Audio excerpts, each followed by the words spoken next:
দ্বিতীয় আর একটা গোপন কথা বলি। আচ্ছা বলুন, কোরআন অবতীর্ণ হওয়ার আগে কোরআন ছিল কোথায়? লাউহে মাহফুজ। আচ্ছা, লাউহে মাহফুজ বলতে আমাদের মৌলভী সাহেবরা কি বুঝিয়েছে? লাউহে মাহফুজ, লাউহে মাহফুজ, লাউহে মাহফুজ বলে না? কি লাউহে মাহফুজ মানে কি? এটা কোনদিন বলেছে? বলেনি। লাউহে মাহফুজ মানে হচ্ছে সংরক্ষিত ঘর, সংরক্ষিত স্থান।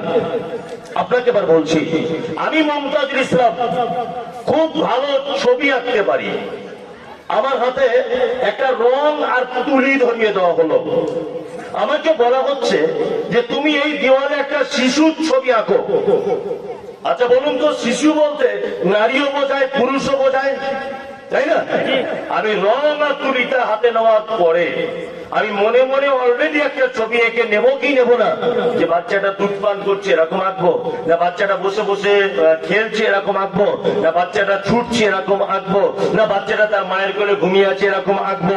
বলুন তো, আমার বোর্ডে রং তুলি দিয়ে ছবি আঁকার আগে আমার অন্তরে একটা ছবি অলরেডি আঁকা থাকবে কি থাকবে না?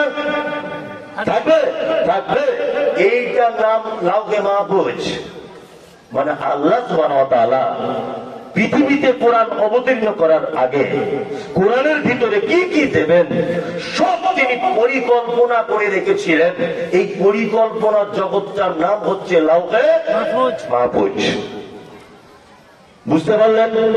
আল্লাহ তাআলা বলছেন, নাম্বার 3, কোরআন মাজিদ একেবারে অবতীর্ণ করা হয়েছে না 23 বছর? 23 বছর টাইম লাগানো হয়েছে, তাই তো? আল্লাহ তাআলা বলছেন যতটা অবতীর্ণ হয়েছে, এটা তো হয়েছে হয়েছে যেটা এখনো আমার মনের মণিকোটাতে লিপিবদ্ধ আছে। আল্লাহ বলছি সেইটারও কসম করে আমি বলছি, কলমের কসম আর তার দ্বারাতে যেটা লেখা হয়েছে লাউহে মাহফুজে তার কসম। আল্লাহ তাআলা তারপরে বলছেন, মান তাবি নি'মাতি রাব্বিকা বিমাজনুন, আপনি আপনার রবের পক্ষ থেকে কখনই পাগল নন। ওই যে মুহাম্মদ সাল্লাল্লাহু আলাইহি ওয়াসাল্লামকে বলা হয়েছে মক্কাতে আপনি পাগল, আল্লাহ তাআলা ওই আয়াতে ওই কথার জবাব দিচ্ছেন অত্তর আয়াতে। আল্লাহ বলছেন, মা আনতা বিনি'মাতি রাব্বিকা বিমাজনুন, কখনোই আপনি আপনার রবের পক্ষ থেকে পাগল নন। 2, আল্লাহ আবার বলছেন, ইন্না লাকা লাআজরান গায়রা মামনুন। এই যে বলা হয়েছিল বেটাগুলো মারা যাবার পরে যে আপনার বংশ পালার কিছু নেই, আল্লাহ তাআলা বলছেন আপনার বংশ কেউ থাক আর না থাক, আমি আল্লাহ বলছি আপনাকে এমন প্রতিদান দিব গায়রা মামনুন, পৃথিবীর কেউ কেটে দিতে পারবে না। এই মমতাজুল ইসলাম কিছুদিন আগে ঘুরে এসেছিলাম ওমরা থেকে, সোশ্যাল মিডিয়াতে হয়তো আপনারা দেখেছেন, তাই না? আচ্ছা বলুন, সারা পৃথিবীতে যে দেশে আপনি যান মুহাম্মদ সাল্লাল্লাহু আলাইহি ওয়াসাল্লামের উম্মত খুঁজে পাবেন কি পাবেন না? পাবেন, পাবেন, পাবেন। আবু জেহেলের একটা উম্মত খুঁজে বার করুন তো, আছে?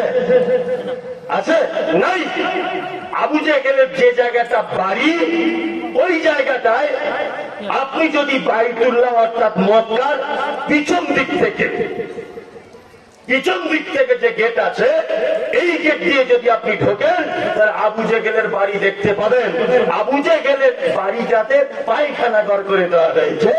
সৌদির রাজা পায়খানা ঘরের ব্যবস্থা করেছে, প্রত্যেক হাজী সাহেবরা গিয়ে ওর মুখে পায়খানা করছে।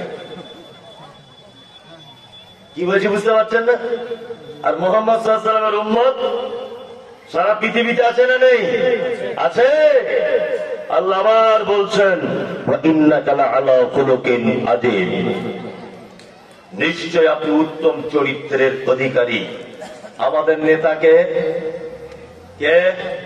মুহাম্মদ সাল্লাল্লাহু আলাইহি ওয়াসাল্লাম।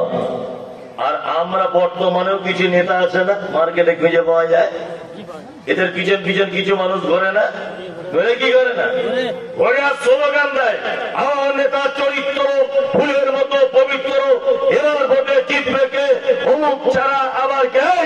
তুমি কার নামে স্লোগান দিলে হে? তুমি যার চরিত্র সার্টিফিকেট দিয়েছো ও মরা মানুষের নামে জব পেটে টাকা মেরে খায়।